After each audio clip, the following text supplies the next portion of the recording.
KPSC result ನಲ್ಲೇ ಆಯ್ತಾ ಗೋಲ್ಮಾಲ್. ಒಂದೇ ಕೇಂದ್ರ, ಒಂದೇ ಸಾಲು, ಒಂದೇ ಫ್ಯಾಮಿಲಿ. ಕೆಪಿಎಸ್ಸಿ ಕಳಂಕ ಮುಕ್ತ ಆಗೋದು ಯಾವಾಗ? ಇದು ಚದುರಂಗದ ಎರಡನೇ ಸ್ಟೋರಿ. ಕೆಪಿಎಸ್ಸಿಯಲ್ಲಿ ಗೋಲ್ಮಾಲ್.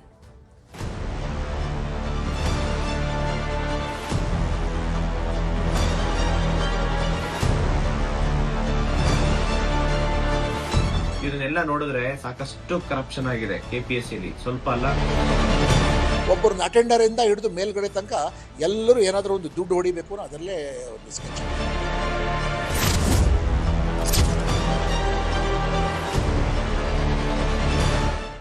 ಕೆಪಿಎಸ್ಸಿ ಯಾವಾಗ್ಲೂ ಟಾಕ್ ಅಲ್ಲಿರುತ್ತೆ. ಈಗ ಮತ್ತೆ ಮುನ್ನೆಲೆಗೆ ಬಂದಿದೆ. ಕೆಪಿಎಸ್ಸಿ ಪರೀಕ್ಷೆಯಲ್ಲಿ ಈ ಬಾರಿಯೂ ಕೂಡ ಗೋಲ್ಮಾಲ್ ಆಯ್ತಾ? ಇಂಥದ್ದೊಂದು ಗಂಭೀರ ಆರೋಪ ಕೇಳಿ ಬರ್ತಾ ಇದೆ. ಕೆಪಿಎಸ್ಸಿ ಮುಖ್ಯ ಪರೀಕ್ಷೆ ಫಲಿತಾಂಶದಲ್ಲೇ ಡೀಲ್ ಆಯ್ತಾ ಅನ್ನುವಂಥ ಆರೋಪ, ಪ್ರಶ್ನೆಗಳು, ಅನುಮಾನಗಳು ಮೂಡ್ತಾ ಇದೆ. ಯಾಕಂದ್ರೆ ಈಗ ಬಂದಿರುವ ರಿಸಲ್ಟ್ ನಂತರ ಒಂದಿಷ್ಟು ಅನುಮಾನಗಳು ಕಾಡ್ತಾ ಇದೆ. ಆ ಅನುಮಾನಕ್ಕೆ ಪುಷ್ಟಿ ನೀಡುವಂತಹ ರೀತಿಯಲ್ಲಿ ಒಂದಿಷ್ಟು ಬೆಳವಣಿಗೆಗಳಾಗಿದೆ. ಸೊ ಈ ಹಿನ್ನೆಲೆಯಲ್ಲಿ ಹೋರಾಟಕ್ಕೆ ತಯಾರಿ ಆಗ್ತಾ ಇದ್ದಾರೆ ಪರೀಕ್ಷೆಯನ್ನ ಬರೆದಂತವರು. ಅಕ್ರಮಗಳ ದೂರು ಬರುತ್ತಲೇ ಸರ್ಕಾರ ಅಲರ್ಟ್ ಆಗಿದೆ. ವರದಿಯನ್ನ ಕೇಳಿದ್ದಾರೆ ಮುಖ್ಯ ಕಾರ್ಯದರ್ಶಿ ಶಾಲಿನಿ ರಜನೀಶ್ ಅವರು.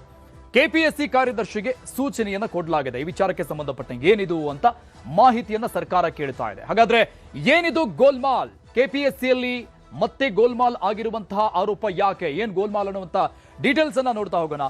ಗೊಂದಲ, ಅನುಮಾನಗಳ ಗೂಡಾಗಿದೆ ಕೆಪಿಎಸ್ಸಿ ಮುಖ್ಯ ಪರೀಕ್ಷೆಯ ಫಲಿತಾಂಶ. ಅದಕ್ಕೊಂದಿಷ್ಟು ಕಾರಣಗಳು, ಪುಷ್ಟಿ ನೀಡುವಂತ ಮಾಹಿತಿಗಳನ್ನು ಕೊಡ್ತಾ ಹೋಗ್ತೀವಿ. ಕಾರಣ ಒಂದೇ ಕೊಠಡಿಯಲ್ಲಿ ಪರೀಕ್ಷೆ ಬರೆದಿದ್ದಾರೆ 15 ಮಂದಿ. ಆ 15 ಮಂದಿ ಕೂಡ ಆಯ್ಕೆಯಾಗಿರುವಂತದ್ದು ಹೇಗೆ ಸಾಧ್ಯ ಇದು ಅನ್ನುವಂತ ಸಹಜವಾದಂತ ಪ್ರಶ್ನೆ, ಅನುಮಾನಕ್ಕೆ ಕಾರಣ ಆಗಿದೆ.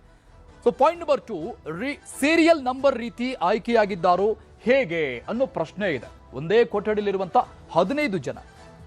ಪಾಯಿಂಟ್ ನಂಬರ್ 3, ಒಂದೇ ಕುಟುಂಬದ 2-3 ಅಭ್ಯರ್ಥಿಗಳು ಕೂಡ ಆಯ್ಕೆಯಾಗಿದ್ದಾರೆ. ಇದು ಹಲವು ಅನುಮಾನಗಳಿಗೆ ಕಾರಣ ಆಗ್ತಾ ಇರುವಂತ ಪ್ರಶ್ನೆ. ಪಾಯಿಂಟ್ ನಂಬರ್ 4, ಪ್ರಾಮಾಣಿಕವಾಗಿ ಓದಿದವರಿಗೆ ಕೆಲಸ ಸಿಗುತ್ತಾ ಇದರಿಂದ? ಈ ರೀತಿಯಾಗಿ ಆದ್ರೆ ಅದೇಗ್ ಸಾಧ್ಯ? 15 ಜನ ಒಂದೇ ಕೊಠಡಿಯಲ್ಲಿ ಪರೀಕ್ಷೆ ಬರೆದವರು, ಒಂದೇ ಕುಟುಂಬದ 3-4 ಜನ ಪಾಸ್ ಆಗೋದಕ್ಕೆ ಹೇಗ್ ಬಂತು ಈ ರಿಸಲ್ಟ್? ಇದರಿಂದ ಪ್ರಾಮಾಣಿಕವಾಗಿ ನಿಷ್ಠೆಯಿಂದ ಓದಿದಂತ ಅಭ್ಯರ್ಥಿಗಳಿಗೆ ಮೋಸ ಆಗಲ್ವಾ? ಪಾಯಿಂಟ್ ನಂಬರ್ 5, ಪ್ರಭಾವಿಗಳ ಮಕ್ಕಳಿಗೆ ಸೀಟ್ ಕೊಡಿಸುವಂತಹ ಕುತಂತ್ರದ ಒಂದು ಭಾಗನ ಇದು ಅನ್ನುವಂತಹ ಪ್ರಶ್ನೆ ಇದೆ. ಸೊ ಹಾಗಾಗಿ ಹಲವು ಅನುಮಾನಗಳಿಗೆ ಕಾರಣ ಆಗ್ತಾ ಇದೆ. ಈ ಬಾರಿಯ ಕೆಪಿಎಸ್ಸಿಯ ರಿಸಲ್ಟ್ನ ನಂತರದಲ್ಲಿ ಪ್ರಭಾವಿಗಳ ಮಕ್ಕಳಿಗೆ ಸೀಟ್ ಕೊಡುವಂತ ನಿಟ್ಟಿನಲ್ಲಿ ಕುತಂತ್ರವನ್ನ ನಡೆಸಿದ್ರ ಅಂತ. ಈಗ ಕೆಪಿಎಸ್ಸಿ ಗೋಲ್ಮಾಲ್ ವಿರುದ್ಧ ಹೋರಾಟಕ್ಕೆ ಮುಂದಾಗ್ಲಾಗ್ತಾ ಇದೆ. ಕೆಪಿಎಸ್ಸಿ ಅಕ್ರಮದ ಬಗ್ಗೆ ಮಧ್ಯ ಪ್ರವೇಶ ಮಾಡೋಕೆ ಪ್ರಧಾನಿ ಮೋದಿ ಅವರಿಗೆ ಅಭ್ಯರ್ಥಿಗಳ ಮನವಿಯನ್ನ ಮಾಡಿಕೊಂಡಿದ್ದಾರೆ. ಹೀಗಾಗ್ತಾ ಇದೆ ರಾಜ್ಯದಲ್ಲಿ ಅಂತ ಕೆಪಿಎಸ್ಸಿ ಅಭ್ಯರ್ಥಿಗಳಿಂದಲೇ ಎಕ್ಸ್ ಮೂಲಕ ಪ್ರಧಾನಿ ಮೋದಿ ಅವರಿಗೆ ಸವಿಸ್ತಾರವಾಗಿ ದೂರನ್ನ ಕೊಡಲಾಗಿದೆ. ಏನಾಯಿತು ಅನ್ನುವಂತ ವಿಚಾರವನ್ನ ಅದರಲ್ಲಿ ಉಲ್ಲೇಖ ಮಾಡಲಾಗಿದೆ. ಸಿಎಂ ಸಿದ್ದರಾಮಯ್ಯನವರಿಗೂ ಕೂಡ ಎಕ್ಸ್ ನಲ್ಲಿ ಟ್ಯಾಗ್ ಮಾಡಿ ಪೋಸ್ಟ್ ಮಾಡಿದ್ದಾರೆ ಅಭ್ಯರ್ಥಿಗಳೆಲ್ಲರೂ ಕೂಡ.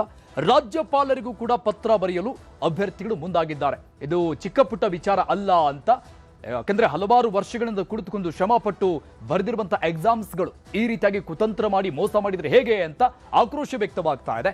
ಸಿಬಿಐ ತನಿಖೆ ಮಾಡಬೇಕು, ಹೊಸ ನೋಟಿಫಿಕೇಶನ್ ಆಗಬಾರದು ಅಂತ ಪಟ್ಟು ಹಿಡಿದಿದ್ದಾರೆ. ಅಂದ್ರೆ ಅಕ್ರಮ ಎಸಗಿದವರ ವಿರುದ್ಧ ಕ್ರಮ ಆಗಲಿ, ಆದ್ರೆ ಮತ್ತೆ ನೋಟಿಫಿಕೇಶನ್ ಬೇಡ ಅಂತ. ಮುಂದಿನ ದಿನಗಳಲ್ಲಿ ಉಗ್ರ ಹೋರಾಟಕ್ಕೆ ನಾವು ತಯಾರಾಗಿದ್ದೀವಿ ಅನ್ನುವಂಥ ಸೂಚನೆಯನ್ನ ಕೊಡ್ತಾ ಇದ್ದಾರೆ. ಮಾಜಿ ಪೊಲೀಸ್ ಕಮಿಷನರ್ ಕಳವಳವನ್ನ ವ್ಯಕ್ತಪಡಿಸಿ ಸರ್ಕಾರಕ್ಕೆ ಬಿಸಿ ಮುಟ್ಟಿಸುವಂತ ಭರವಸೆಯನ್ನು ಕೊಟ್ಟಿದ್ದಾರೆ. ಈ ವಿಚಾರಕ್ಕೆ ಸಂಬಂಧಪಟ್ಟಂಗೆ ಪ್ರಮುಖರು ಮಾತನಾಡಿದ್ದಾರೆ ನೋಡಿ.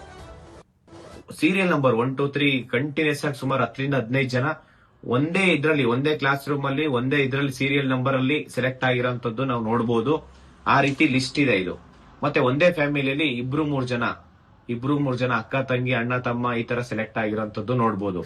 ಇದನ್ನೆಲ್ಲ ನೋಡಿದ್ರೆ ಸಾಕಷ್ಟು ಕರಪ್ಷನ್ ಆಗಿದೆ ಕೆಪಿಎಸ್ಸಿಲಿ, ಸ್ವಲ್ಪ ಅಲ್ಲ, ಸಾಕಷ್ಟು ಕರಪ್ಷನ್ ಆಗಿದೆ. ಇದನ್ನ ಯಾವುದೇ ಕಾರಣಕ್ಕೂ ತನಿಖೆ ಮಾಡ್ದಿರಾ ಇದು ರಿಸಲ್ಟ್ಸ್ ಬಿಡಬಾರ್ದು. ಮತ್ತೆ ಇನ್ನು ಕೋರ್ಟ್ ಅಲ್ಲಿ ಸಾಕಷ್ಟು ಕೇಸಸ್ ಇದ್ರೂ ಕೂಡ ಇವರು ಅರ್ಜೆನ್ಸಿ ಕ್ರಿಯೇಟ್ ಮಾಡ್ಕೊಂಡು ಇವರು ಈ ಒಂದು ಎಕ್ಸಾಮ್ಸ್ ಏನ್ ನೋಟಿಫಿಕೇಶನ್ ಮುಗಿಸ್ಬೇಕಂತ ನೋಡ್ತಿದ್ದಾರೆ.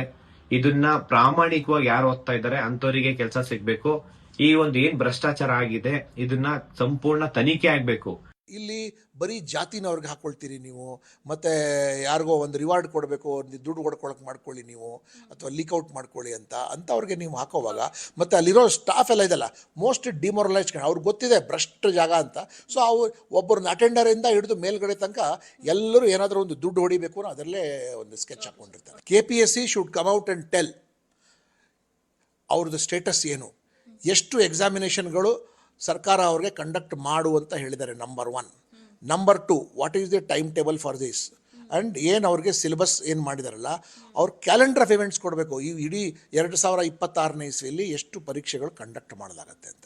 And it is there bound and duty to liaise with chief secretary government of Karnataka that ಎಷ್ಟು ಪೊಸಿಷನ್ಸ್ಗೆ ಅವರು ಇದು ಮಾಡಬೇಕು. ಮತ್ತು ಅವ್ರು ಹೇಳಿದ ನಂತರ ತಾನೇ ಟ್ರೈನಿಂಗ್ ಸೆಂಟರ್ಸ್ಗೆ ಹೇಳ್ಬೋದು, ಟ್ರೈನಿಂಗ್ ಸೆಂಟರ್ಗಳಿಂದ ವೇಕೆನ್ಸಿ ಫಿಲ್ ಮಾಡೋಂಥದ್ದು.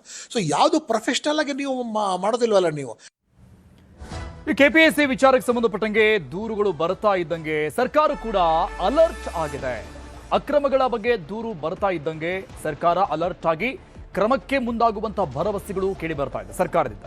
ವರದಿ ಕೇಳಿದ್ದಾರೆ ಮುಖ್ಯ ಕಾರ್ಯದರ್ಶಿ ಶಾಲಿನಿ ರಜನೀಶ್ ಅವರು. KPSC ಕಾರ್ಯದರ್ಶಿಗೆ ಈ ಬಗ್ಗೆ ಸೂಚನೆಯನ್ನು ಕೊಟ್ಟಿದ್ದಾರೆ CS. ಸರ್ಕಾರದ ಮುಖ್ಯ ಕಾರ್ಯದರ್ಶಿ ಶಾಲಿನಿ ರಜನೀಶ್ ಅವರು ಅಕ್ರಮಗಳ ಬಗ್ಗೆ ದೂರು ಬರುತ್ತಲೇ ಸರ್ಕಾರ ಕೂಡ ಅಲರ್ಟ್ ಆಗಿ ಕ್ರಮಕ್ಕೆ ಮುಂದಾಗ್ತಾ ಇದೆ.